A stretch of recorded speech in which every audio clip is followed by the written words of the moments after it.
संस्कृत की कक्षा में आप सबका हार्दिक स्वागत है। आज की इस वीडियो में हम पढ़ने जा रहे हैं संस्कृत विषय से संबंधित एक महत्वपूर्ण टॉपिक जो है संस्कृत प्रत्यय। तो आज की इस वीडियो में हम जानेंगे कि संस्कृत प्रत्यय क्या होते हैं, उसके कितने भेद हैं और किस तरह से हम संस्कृत प्रत्ययों की पहचान कर सकते हैं। तो चलिए वीडियो को शुरू करते हैं और प्रत्ययों को समझते हैं। सबसे पहले जान लेते हैं संस्कृत प्रत्यय की परिभाषा क्या होती है। तो किसी भी धातु या शब्द के पश्चात जुड़ने वाले शब्दांशों को प्रत्यय कहा जाता है। जैसे पठ जमा कत्वा बन जाता है हमारा पठित्वा, भूजमा तुमुन होता है भवितुम। तो चलिए आगे देखते हैं अब प्रत्यय के भेद कितने होते हैं। तो प्रत्यय के 3 भेद होते हैं। नवरेख कृत प्रत्यय, कृत प्रत्यय में कत्वा ल्यप तुमुन क्षत्रि सानच कत कतबतु ये सभी प्रत्यय आते हैं। और दूसरा भेद है इसका तद्धित प्रत्यय, और तद्धित प्रत्यय में मतुप वतुप ठक तरफ तमप त्व तल अण इतच इस प्रकार से ये प्रत्यय आते हैं। और तीसरा भेद है स्त्री प्रत्यय, और स्त्री प्रत्यय में टाप डाप चाप गीप गीश और गीन उंग और ती ये प्रत्यय आते हैं। तो चलिए अब देख लेते हैं कि प्रत्यय के भेद एवं परिभाषा में कि प्रथम 3 प्रकार के जो प्रत्यय हैं उनमें से जो कृत प्रत्यय है उसकी क्या परिभाषा है, उसे हम किस प्रकार से समझेंगे। जो प्रत्यय धातु या क्रिया के अंत में जुड़ते हैं उन्हें कृत प्रत्यय कहते हैं। जैसे गम जमा तुमुन तो हो जाता है हमारे पास गंतुम। इसी प्रकार तद्धित प्रत्यय क्या होते हैं, जो प्रत्यय संज्ञा सर्वनाम आदि शब्दों के अंत में जुड़ते हैं उन्हें तद्धित प्रत्यय कहते हैं। जैसे नरजमा ठक हमारे पास रूप बनता है नागरिक। इसी प्रकार स्त्री प्रत्यय ऐसे प्रत्यय जो पुल्लिंग शब्दों को स्त्रीलिंग शब्दों में परिवर्तित करते हैं उन्हें स्त्री प्रत्यय कहते हैं। जैसे अज जमा टाप अजा। तो इस प्रकार से आपने देखा कि कृत प्रत्यय तद्धित प्रत्यय और स्त्री प्रत्यय की क्या परिभाषा है। तो चलिए अब आगे देख लेते हैं।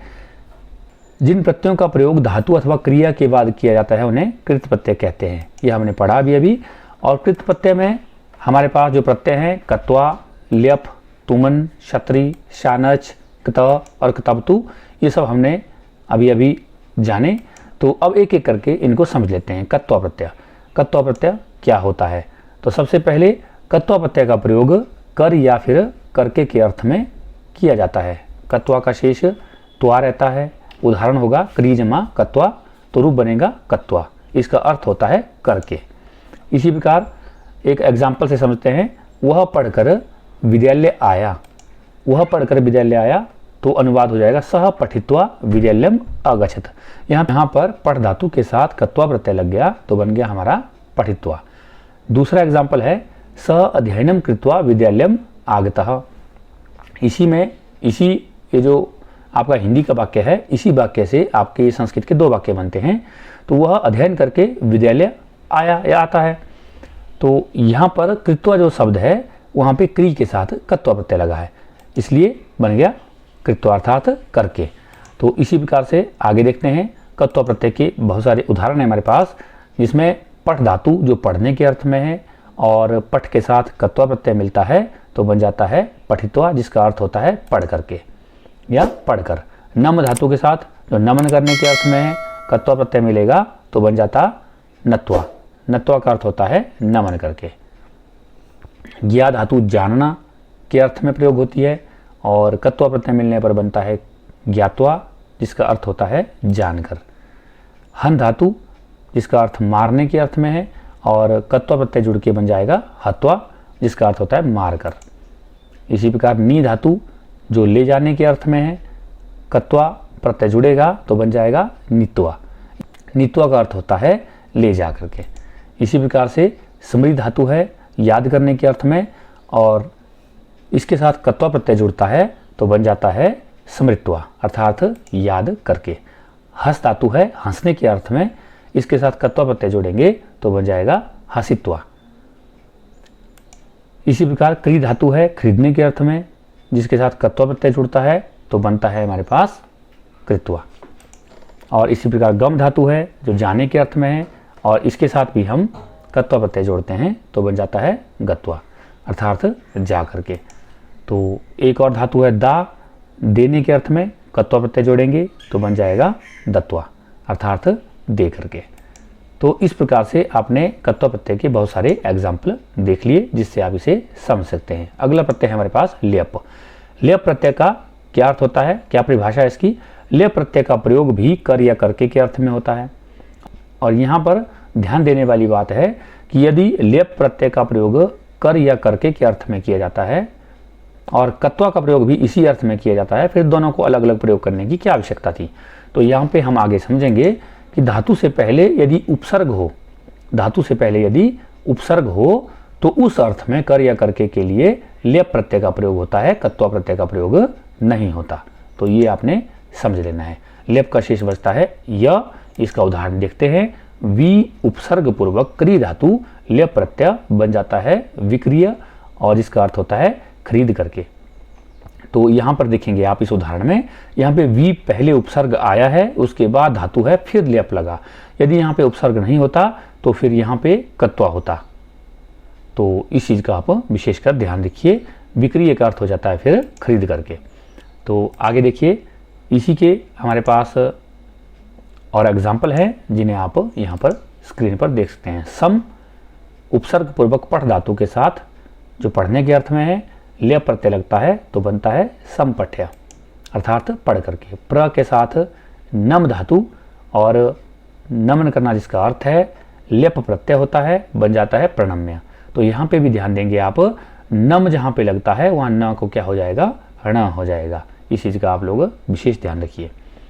अगला उदाहरण है हमारे पास, वी उपसर्ग पूर्वक ज्ञा धातु है तो लेप प्रत्यय जुड़ करके बन जाएगा विज्ञाय, अर्थात जान करके। आ उपसर्ग के साथ दा धातु लेने के अर्थ में लेप प्रत्यय जुड़ गया तो बन गया आदाय, अर्थात ले करके। आ उपसर्ग के साथ ही नी धातु है, लाने के अर्थ में लेप प्रत्यय जुड़ेगा तो बन जाएगा आनीय, अर्थात ला करके। सम उपसर्ग पूर्वक भू धातु होने के अर्थ में लेप प्रत्यय संभूय बन जाएगा। वी उपसर्ग पूर्वक हस धातु लेप प्रत्यय जोड़ करके विहस्य बन जाएगा। उप उपसर्ग पूर्वक क्री धातु करने के अर्थ में है, लेप प्रत्यय जुड़ेगा उपकृत्य बन जाएगा, उपकार करके। आ उपसर्ग पूर्वक गम धातु लेप प्रत्यय जोड़ेंगे तो बन जाएगा आगम्य, अर्थात आ करके। तो इस प्रकार से आपने ये लेप प्रत्यय के एग्जाम्पल देखे। आगे अब अगला प्रत्यय देख लेते हैं। अगला प्रत्यय है हमारे पास तुमुन। तुमुन प्रत्यय क्या होता है? तुमुन प्रत्यय का प्रयोग के लिए के अर्थ में किया जाता है, अर्थात जहाँ पे के लिए इस तरह से अर्थ होगा वहाँ पे तुमुन प्रत्यय का प्रयोग किया जाएगा। तुमुन प्रत्यय का तुम शेष रहता है। उदाहरण देखिए, पा जमा तुमुन, तुमुन का तुम शेष बच गया और हमारे पास बन गया रूप पातुम, अर्थात पीने के लिए। ज्ञा जमा तुमुन, तुम प्रत्यय है, तुम शेष बच गया, रूप बन गया ज्ञातुम, अर्थात जानने के लिए। इसे अब और एग्जाम्पल से समझ लेते हैं। तो हमारे पास एग्जाम्पल है, पठ धातु के साथ तुमुन प्रत्यय जोड़ेंगे तो बन जाएगा पठितुम, अर्थात पढ़ने के लिए। नम धातु के साथ तुमुन प्रत्यय जुड़ेगा तो बन जाएगा नंतुम, अर्थात नमन करने के लिए। ज्ञा धातु के साथ तुमुन प्रत्यय जोड़ेंगे बनेगा ज्ञातुम, जानने के लिए। दा धातु के साथ तुमुन प्रत्यय जुड़ेगा बन जाएगा दातुम, देने के लिए। नी धातु के साथ तुमुन प्रत्यय जोड़ेंगे तो बन जाएगा नेतुम, ले जाने के लिए। भू धातु के साथ तुमुन प्रत्यय जुड़ेगा तो बनेगा रूप भवितुम, होने के लिए। हस धातु के साथ तुमुन प्रत्यय जोड़ेंगे, रूप बनेगा हसितुम और हो जाएगा हंसने के लिए। क्री धातु के साथ तुमुन प्रत्यय जोड़ेंगे, कर्तुम बन जाएगा और इसका अर्थ होगा करने के लिए। गम धातु के साथ तुमुन प्रत्यय जोड़ेंगे हम, जाएगा हमारे पास गंतुम, जाने के लिए। और क्री धातु के साथ तुमुन प्रत्यय जोड़ेंगे तो बन जाएगा क्रेतुम, खरीदने के लिए। यहाँ पे ध्यान दीजिए, जहाँ जहाँ आपको ई दिखाई देगा, जैसे क्री में ई है, नी में ई है, तो उनको आपने ए कर लेना है। इस तरह का आप ध्यान रखिए। आगे देख लेते हैं अब, हन धातु के साथ तुमुन प्रत्यय बनता है हंतुम। इसी प्रकार से आप इसे समझ लेंगे। अगला प्रत्यय है हमारे पास क्षत्रिय प्रत्यय। क्षत्रिय प्रत्यय को समझ लेते हैं। क्षत्रिय प्रत्यय का प्रयोग किसी कार्य को करते हुए के अर्थ में किया जाता है।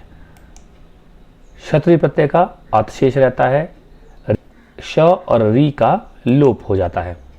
क्षत्रिय प्रत्यय का प्रयोग परस्मयी पदी धातुओं के साथ किया जाता है। अब ये परस्मयी पदी धातुएं क्या होती है इसे भी हम समझेंगे। परस्मयी पदी धातुओं के उदाहरण होते हैं पठ, गम, चल, खाद। और इसके रूप कैसे चलते हैं जो आप पढ़ते आए हमेशा, पठती, पठता, पठंती, पठसी, पठता, पढ़त, पठामी, पठावा, पठामा, या गम धातु होगा तो गस्ती, गस्ता, गछंती इत्यादि। तो इस तरह से आपके ये रूप चलते हैं परस्मयी पदी धातुओं के। उदाहरण है इसमें पठ जमा क्षत्रिय, क्षत्रिय का शेष बचता है अत और रूप बनता है हमारे पास पठत अर्थात पढ़ते हुए। हस जमा क्षत्रिय, अत बचता है तो बनता है मिलाकर के हसत अर्थात हंसते हुए। और पुल्लिंग स्त्रीलिंग में इसके रूप किस तरह से चलेंगे, हस जमा क्षत्रिय, जैसे पुल्लिंग में चलेगा हसन, स्त्रीलिंग में हसंती और नपुंसकलिंग में हसत। क्षत्रिय प्रत्ययांत जो शब्द रूप होते हैं पुल्लिंग में पठत की तरह चलेंगे, स्त्रीलिंग में नदी की तरह चलेंगे और नपुंसकलिंग में जगत की तरह चलेंगे। इस चीज का आप विशेष ध्यान रखें। आगे हमारे पास क्षत्रिय प्रत्यय के उदाहरण, उन्हें आप देख लीजिए। पठ जमा क्षत्रिय तो हो जाता है पुल्लिंग में पठन, स्त्रीलिंग में पठंती और नपुंसकलिंग में पठत। पा जमा क्षत्रिय पुल्लिंग में बनेगा पीवन, स्त्रीलिंग में पीवंती और नपुंसकलिंग में पीवत। दा जमा क्षत्रिय पुल्लिंग में यछन, स्त्रीलिंग में यछंती और नपुंसकलिंग में यछत। और हस जमा क्षत्रिय पुल्लिंग में हसन, स्त्रीलिंग में हसंती, नपुंसकलिंग में हसत। लिख जमा क्षत्रिय पुल्लिंग में लिखन, स्त्रीलिंग में लिखंती और नपुंसकलिंग में लिखत। गम जमा क्षत्रिय पुल्लिंग में गछन, स्त्रीलिंग में गछंती और नपुंसकलिंग में गछत। क्रीड धातु के साथ क्षत्रिय प्रत्यय जोड़ेंगे तो पुल्लिंग में बनेगा क्रीडन, स्त्रीलिंग में क्रीडंती और नपुंसकलिंग में क्रीडत। और दृश्य धातु के साथ क्षत्रिय प्रत्यय जोड़ेंगे तो पुल्लिंग में बनेगा पश्यन, स्त्रीलिंग में बनेगा पश्यंती और नपुंसकलिंग में पश्यत बन जाएगा। तो चलिए अगला प्रत्यय देख लेते हैं। अगला है हमारे पास सानज प्रत्यय। सानज प्रत्यय का प्रयोग किसी कार्य को करते हुए के अर्थ में किया जाता है। सानज का शेष बचता है आन और आन से पहले मां लग जाता है। इस चीज का आप ध्यान रखिए।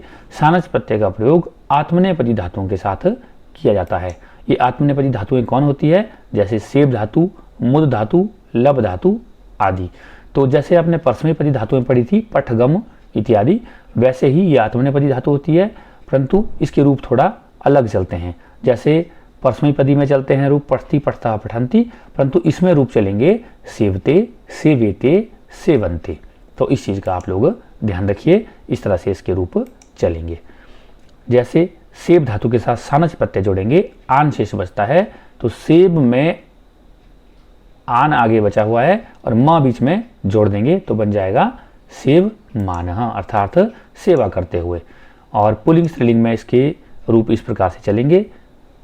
पच जमा सानुच बन जाएगा पुल्लिंग में पचमानह, स्त्रीलिंग में बनेगा पचमाना और नपुंसकलिंग में बनेगा पचमानम।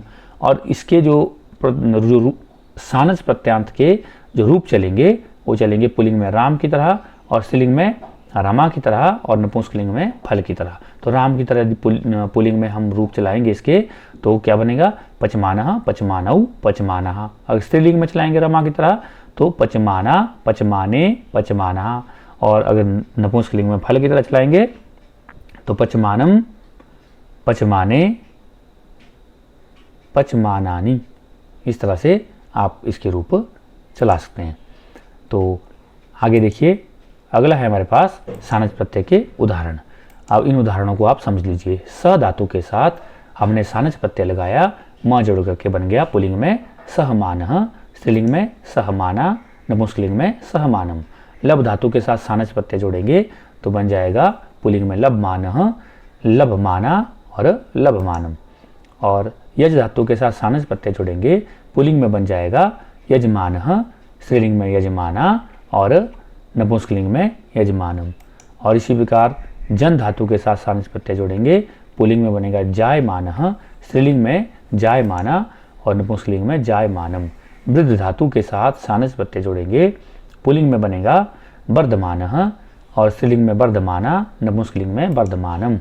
और याच धातु के साथ सार्वनासिक प्रत्यय जोड़ेंगे, पुल्लिंग में याचमानः, स्त्रीलिंग में याचमाना और नपुंसकलिंग में याचमानम।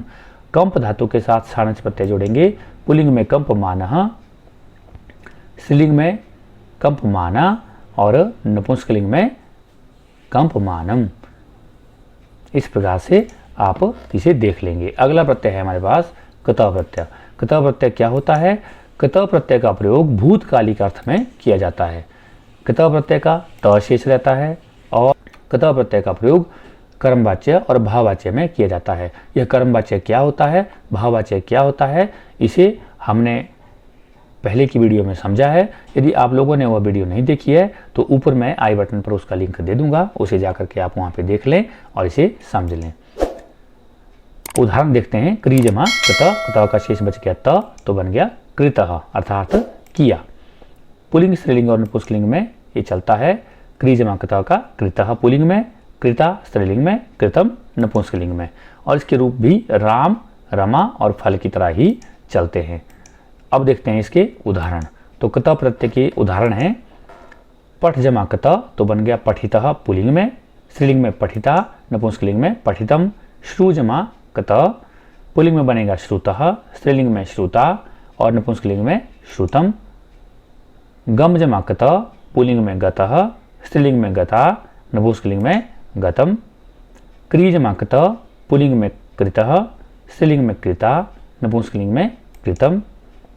लिख जमा कतः पुल्लिंग में लिखितः, स्त्रीलिंग में लिखिता, नपुंसकलिंग में लिखितम।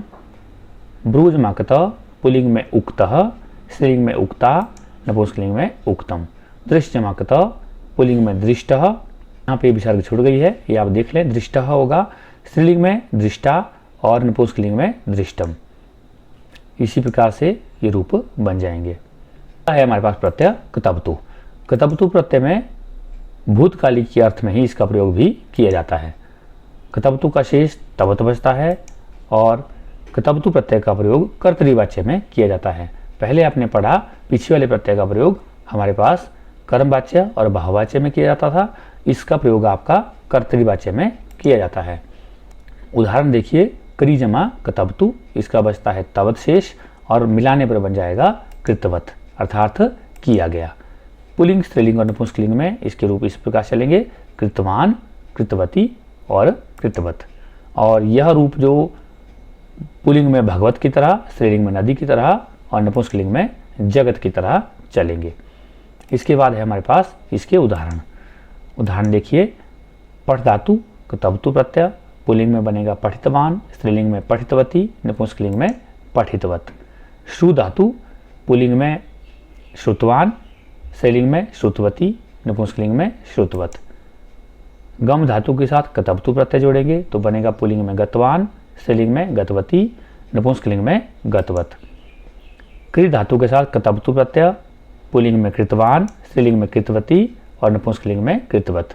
लिख धातु के साथ कतवतु प्रत्यय, पुल्लिंग में लिखितवान, स्त्रीलिंग में लिखितवती और नपुंसकलिंग में लिखितवत। भ्रू धातु के साथ कतवतु प्रत्यय, पुल्लिंग में उक्तवान, स्त्रीलिंग में उक्तवती और नपुंसकलिंग में उक्तवत। दृष्ट धातु के साथ कतवतु प्रत्यय, पुल्लिंग में दृष्टवान, स्त्रीलिंग में दृष्टवती और नपुंसकलिंग में दृष्टवत। और ज्ञा धातु के साथ कतवतु प्रत्यय, पुल्लिंग में बन जाएगा ज्ञातवान और स्त्रीलिंग में ज्ञातवती और नपुंसकलिंग में ज्ञातवत। इस तरह से आप इन्हें समझ लें। तो ये था हमारा कृत प्रत्यय जो खासकर 9वीं कक्षा के लिए पूछा जाता है, और इसके अलावा तद्धित प्रत्यय है हमारे जो खासकर 10वीं कक्षा के लिए पूछे जाते हैं। तो इन्हें आप अपनी अपनी कक्षा के अनुसार समझ लें। तद्धित प्रत्यय क्या होता है? जिन प्रत्ययों का प्रयोग संज्ञा, सर्वनाम, विशेषण आदि शब्दों के बाद किया जाता है उन्हें तद्धित प्रत्यय कहते हैं। कृत प्रत्यय में हमने पढ़ा था कि जिन प्रत्ययों का प्रयोग धातु या क्रिया के बाद किया जाता है उन्हें कृत प्रत्यय कहते हैं, परंतु तद्धित प्रत्यय संज्ञा, सर्वनाम और विशेषण आदि शब्दों के बाद प्रयोग किए जाते हैं, इसलिए इन्हें तद्धित प्रत्यय कहते हैं। जैसे ठक, मतुप, वतुप, त्व, तल, तर्प, तमप, अण, इतच इत्यादि। तो इस प्रकार से उदाहरण देख लेते हैं। ठक प्रत्यय क्या है? ठक प्रत्यय का प्रयोग भावार्थ में किया जाता है। ठक प्रत्यय का इक हो जाता है, अर्थात जहाँ जहाँ ठक होगा वहाँ वहाँ उसके स्थान पर इक आ जाएगा और आदि स्वर में वृद्धि हो जाएगी। और यहाँ पे देखेंगे वृद्धि कैसे होगी। यदि अ या आ है आदि स्वर में तो उसका आ हो जाएगा, छोटी ई या बड़ी ई है या ए या आई है तो उसको आई हो जाएगा, ऊ या ऊ है, ओ या औ है तो औ हो जाएगा, री है तो आर हो जाएगा। इस प्रकार से वृद्धि हो जाएगी। उदाहरण देखिए, शरीर जमा ठक, ठक के स्थान पर बन जाएगा इक तो हो जाएगा आदि स्वर है श में अ, इसको आ हो जाएगा तो बन जाएगा शारी, शारीरिक। नगर जमा ठक, ठक को इक हो गया और आदि स्वर को वृद्धि हो गई तो बन गया नागरिक। तो इस प्रकार से आप इसे अन्य उदाहरण से भी समझ सकते हैं। आगे हमारे पास धर्म जमा ठक बन जाएगा धार्मिक, कर्म जमा ठक बन जाएगा कार्मिक, नीति जमा ठक नैतिक, वेद जमा ठक वैदिक, दिन जमा ठक दैनिक, भू जमा ठक भौतिक, इतिहास जमा ठक ऐतिहासिक, भूगोल जमा ठक भौगोलिक। अब यहाँ सभी जगह आपने देखा जो आदि स्वर है इनमें उसको वृद्धि हो गई है। ई को आई वृद्धि हुई है, चाहे वो छोटा ई है चाहे बड़ा ऊ है। ई है बड़ा ऊ है उसको औ हो गया है, चाहे छोटा ऊ होगा तब भी औ हो जाएगा। इसी प्रकार से ई को आई हो गया है, ऊ को औ हो गया है। तो इस प्रकार से आप इन्हें समझ लें और ठक के स्थान पर इक कर लें और स्वरों और प्रत्ययों को मिला करके आप रूप को बना लें।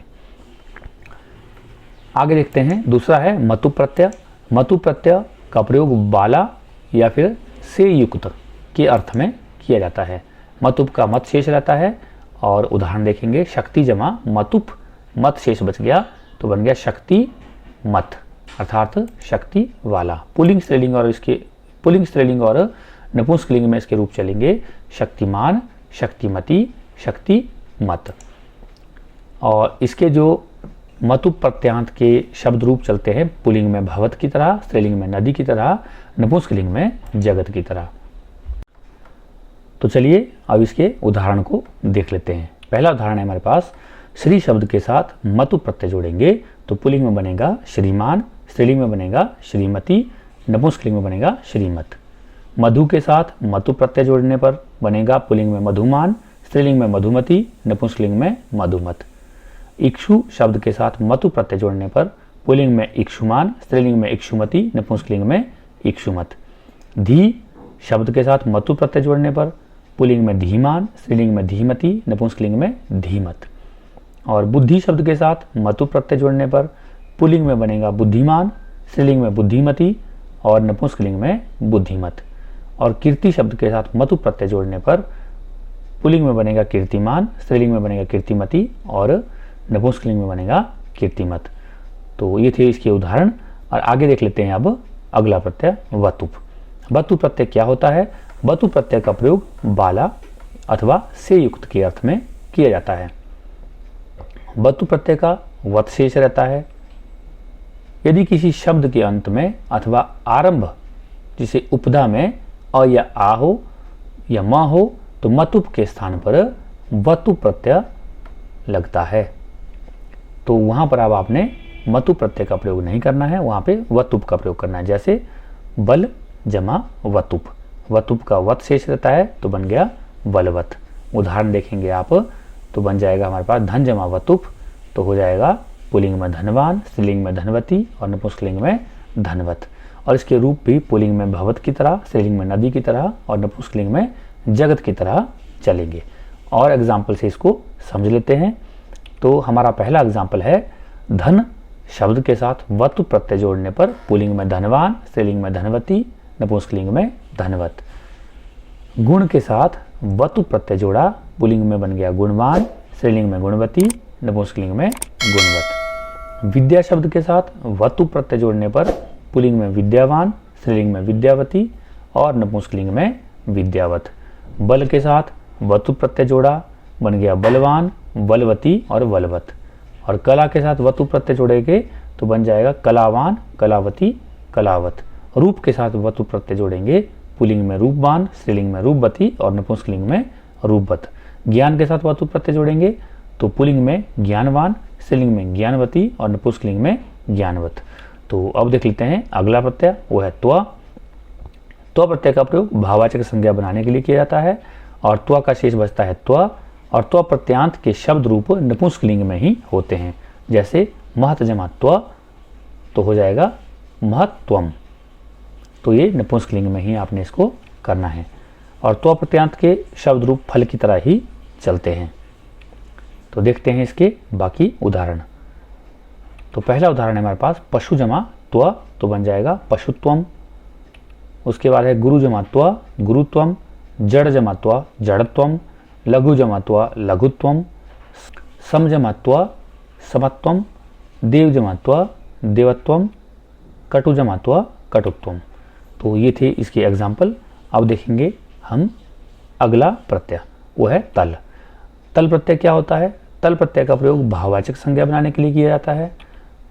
तल का ता शेष रहता है। तल प्रत्यांत के शब्द रूप स्त्रीलिंग में होते हैं।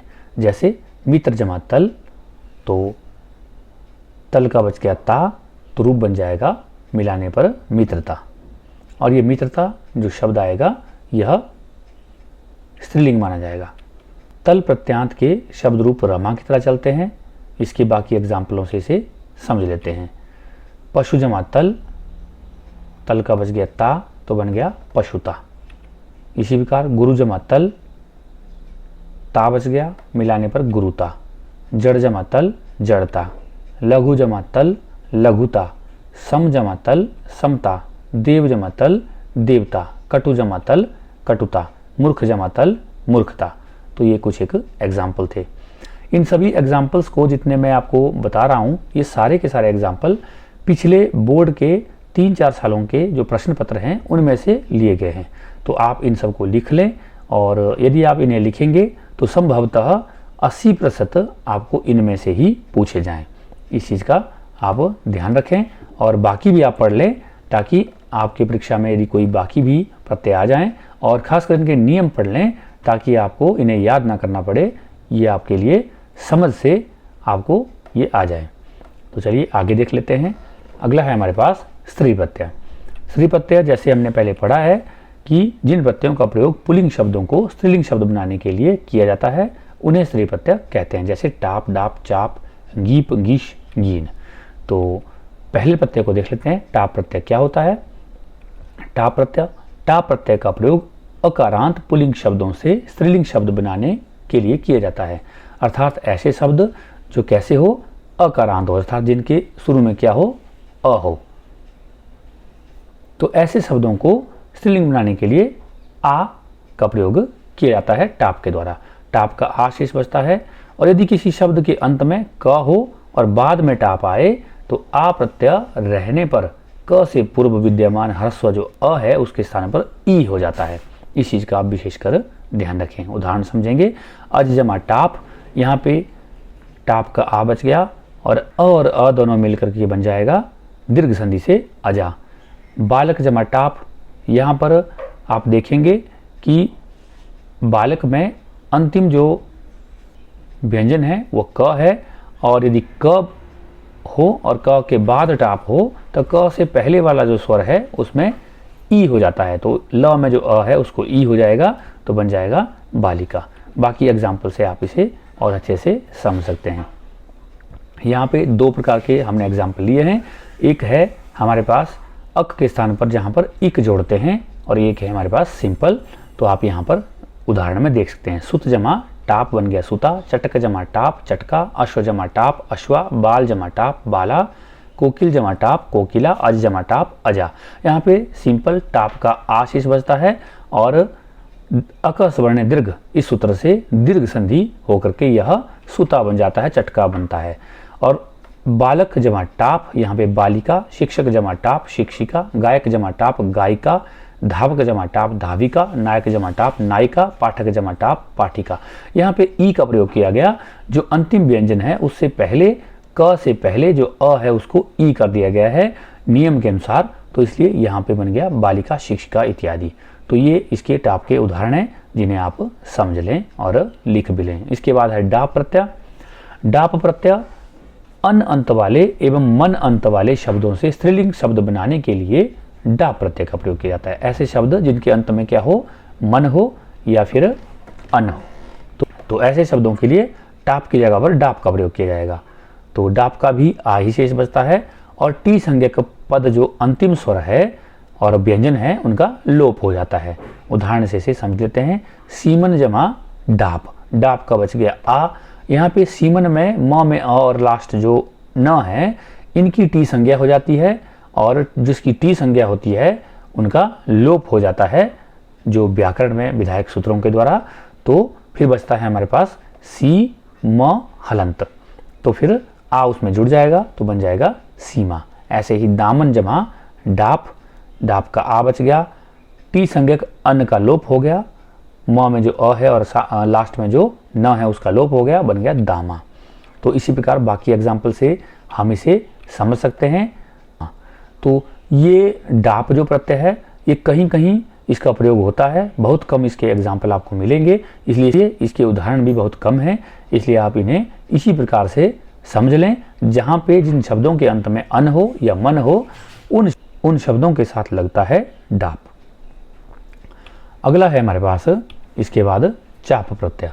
चाप प्रत्यय क्या होता है और कहाँ लगता है? चाप प्रत्यय का प्रयोग सूर्य शब्द से स्त्रीलिंग शब्द बनाने के लिए प्रयोग किया जाता है। चाप प्रत्यय का विशेष आ रहता है और इसको उदाहरण से समझते हैं। सूर्य जमा चाप, चाप का आ बच गया और अकह सवर्ण दीर्घ से दीर्घ संधि होकर के सूर्या बन गया। आप ये मान लीजिए सूर्य से जितने भी उदाहरण होंगे वे सारे चाप प्रत्यय के साथ स्त्रीलिंग बनेंगे। इसके बाद है हमारे पास अगला प्रत्यय, वो है गीप प्रत्यय। गीप प्रत्यय क्या होता है? गीप प्रत्यय इस प्रकार के पुल्लिंग शब्द जिनके अंत में री अथवा न लगा हो तो उनसे स्त्रीलिंग शब्द बनाने के लिए गीप प्रत्यय का प्रयोग किया जाता है। तो आपने शब्दों को देखना है जिनके नीचे क्या लगी हो, अंत में री या ना लगा हो, तो उनसे गीप प्रत्यय होगा। और गीप का शेष बचता है बड़ा ई और वह अर्थात आयुवाचक तथा जातिवाचक शब्दों से स्त्रीलिंग शब्द बनाने के लिए गीप प्रत्यय का प्रयोग किया जाता है, जिसका शेष बचता है ई। उदाहरण से समझेंगे, कर्तरी जमा गीप, गीप का बच गया ई और क्योंकि यहाँ पर कर्तरी में त के नीचे री है और इसीलिए यहाँ पर गीप प्रत्यय का प्रयोग किया है और ये बन गया कर्तरी। ये कर्तरी बना कैसे, इसको हम विस्तार से समझ लेते हैं। सबसे पहले इन्हें अलग करते हैं। क है, फिर उसके बाद र को अलग किया, हलंत, त हलंत हो गया, री से बाहर निकाल दी, सामने है जमा गीप, गीप का बचता है ई। अब देखेंगे यहाँ पर री और जो बड़ी ई है इन दोनों को देखेंगे, यण संधि हो जाएगी, री के स्थान पर क्या हो जाता है, हमारे पास र होता है। तो ये देखेंगे आप, री के स्थान पर र हो गया और त र जमा ई हो गया, तो दोनों का क्या बन जाएगा, त्री बन जाएगा। तो इस प्रकार से आपका यह बन जाएगा त्री और मिलाने पर बन जाएगा कर्तरी। गीप प्रत्यय के कुछ एक उदाहरण हैं, उन्हें आप देख लीजिए। यहाँ पे भी हमने दो प्रकार के उदाहरण लिए हैं, एक ई प्रत्यय जोड़ने के बाद और एक ई प्रत्यय जोड़ने के बिना।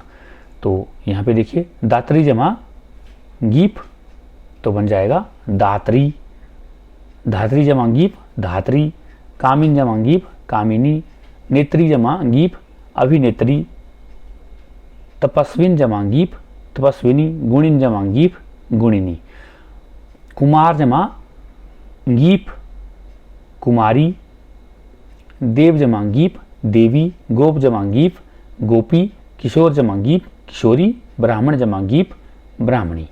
तो इस प्रकार से जहाँ पे त्र नहीं होगा वहाँ पे किस प्रकार से रूप बनेंगे वो आप देख सकते हैं, और जहाँ पे त्र होगा वहाँ पे किस प्रकार से रूप बनेंगे। यहाँ जहाँ री होगा वहाँ त्र बनेगा, जहाँ री नहीं होगा वहाँ आपका ई ही जुड़ जाएगा। इस प्रकार से आप इसे अच्छे से समझ लें। अगला है हमारे पास गीश प्रत्यय। इंद्र वरुण भव शर्व रुद्र मृड हिम आरण्य यव यवन मातुल आचार्याणाम आनुक।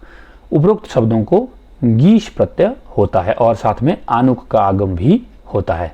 तो ये समझ लीजिए, गीश का ई शेष रहता है, आनुक का आन शेष रहता है। उदाहरण से समझेंगे, भव जमा इंगीश। यहाँ पर जो भव शब्द है, भव में अ है और गीश का बचता है ई और बीच में हो जाएगा आनुक का आगम, और जो भव में अ है और आनुक का आ है दोनों में दीर्घ संधि हो जाएगी और बन जाएगा भवानी। इसी प्रकार से भव जमा आनुक है, गीश है, भव जमा आन बच गया, जमा ई है, उसके बाद भव के और आ में दीर्घ संधि होकर के भवा बन गया और न में ई जुड़ गया तो भवानी हो जाएगा। इस प्रकार से आप इसे समझ लें। गीश प्रत्यय के कुछ एक उदाहरण हैं, जैसे इंद्र जमा आनुक जमा गीश बन गया इंद्राणी, रुद्र जमा आनुक जमा गीश बन जाएगा रुद्राणी, जड़ जमा,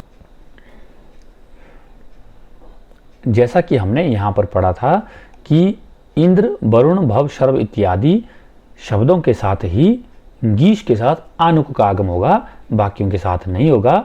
इसी परिस्थिति में हमारे पास यहाँ पर जो ये उदाहरण है, ऊपर वाले जो उदाहरण है इंद्र रुद्र मातुल यवन उपाध्याय, इनके साथ आनुक का आगम हो गया, परंतु जो नीचे वाले जो हमारे पास उदाहरण हैं इनके साथ फिर आनुक का आगम नहीं हुआ, क्योंकि ये सारे शब्द जो हैं हमारे पास ये उस नियम में हमारे नहीं आते हैं। तो इस चीज़ का आप लोग ध्यान रखिए। तो ये थे हमारे उदाहरण। और देखिए तट जमा गीश के साथ तटी, घट जमा गीश के साथ घटी, इसमें आनुक का आगम नहीं हो रहा है। चंद्रमुख जमा गीश चंद्रमुखी, यहाँ पे भी आनुक का आगम नहीं हुआ, क्योंकि यह इंद्र रुद्र इत्यादि शब्दों के अंतर्गत नहीं आते। आगे हमारे पास गीन प्रत्यय। गीन प्रत्यय शार्ग्रव आदि गण में पढ़े गए एवं अय अंत वाले शब्दों से स्त्रीलिंग बनाने के लिए गीन प्रत्यय का प्रयोग होता है। शार्वरंग में बहुत सारे शब्द होंगे और जिन जिन शब्दों के अंत में अय हैं वहाँ पर भी गीन का प्रयोग स्त्रीलिंग बनाने के लिए किया जाता है। न तथा नर शब्द से जाति अर्थ में भी गीन प्रत्यय का प्रयोग होता है और साथ में वृद्धि होती है। गीन का भी ई शेष रहता है और आनुक का आन शेष रहता है। यहाँ पे उदाहरण देखिए, ब्राह्मण जमा गीन बन गया ब्राह्मणी, न जमांगीन नारी, नर जमांगीन भी नारी ही बनेगा। इसी प्रकार से यह गीन प्रत्यय भी आपका हो जाएगा। तो अब जान लेते हैं कि जो कृत प्रत्यय हमने पढ़े हैं उनकी पहचान हम किस प्रकार से करें, अर्थात उनको पहचानने का जो शॉर्टकट तरीका है हमारा वह क्या रहने वाला है। तो पहला प्रत्यय हमने पढ़ा था कत्वा।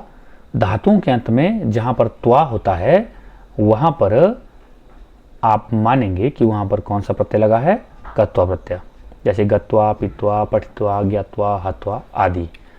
और यदि धातुओं के अंत में य होता है, जैसे प्रणम्य आदाय विज्ञाय विहस्य इत्यादि, यहाँ सब के अंत में क्या लगा है, य लगा है, तो वहाँ पे कौन सा प्रत्यय होगा, ल्यप प्रत्यय होगा। और धातुओं के अंत में यदि तुम लगा होगा, जैसे पठितुम पातुम नेतुम गंतुम आदि, तो वहाँ पर कौन सा प्रत्यय होगा, तुमन प्रत्यय होगा।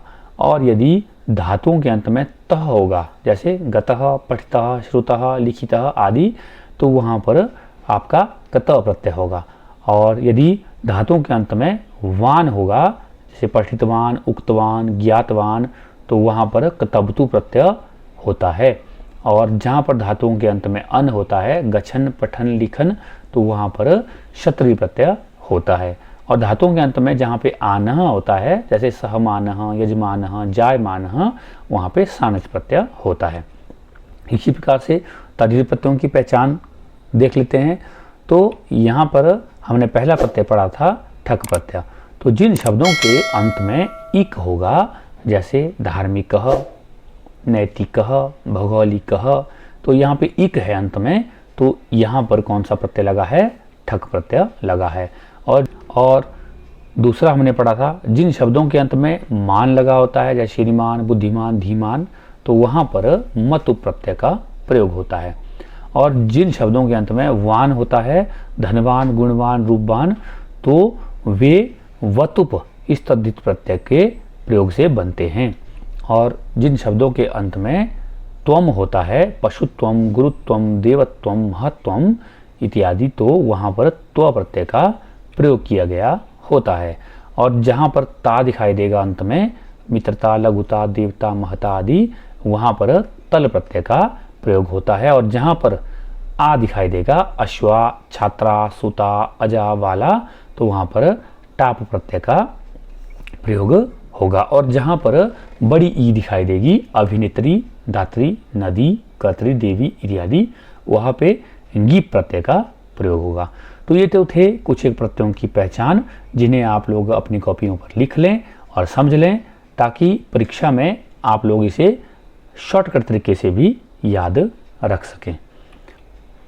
तो ये थे हमारे संस्कृत के प्रत्यय, और जिन प्रत्ययों को आपने पढ़ा 3 प्रकार के प्रत्यय थे, कृत प्रत्यय, तद्धित प्रत्यय और स्त्री प्रत्यय। और इनके जो पार्ट हैं आगे, इनको हमने विस्तार से समझा। आप लोग भी इसे इसी प्रकार से समझ लें, और परीक्षा में यदि आपको ये अच्छे से समझ आ जाते हैं तो आप एक इनसे संबंधित बेहतर अंक अर्जित कर सकते हैं। इसी प्रकार की वीडियो को देखने के लिए आप हमारे चैनल इजी ज्ञान को लाइक, शेयर, सब्सक्राइब जरूर करें। बेल आइकन को ऑल पर जरूर सेलेक्ट करें, ताकि जैसे हम इसी प्रकार की कोई ज्ञानवर्धक वीडियो आपके लिए लेकर आते हैं, आप तक हमारी वीडियो की नोटिफिकेशन सबसे पहले पहुंच सके। इसी के साथ वीडियो में अंत तक बने रहने के लिए आप सबका धन्यवाद। मिलते हैं किसी दूसरी वीडियो में, तब तक के लिए नमस्कार। आपका दिन शुभ हो, मंगल हो।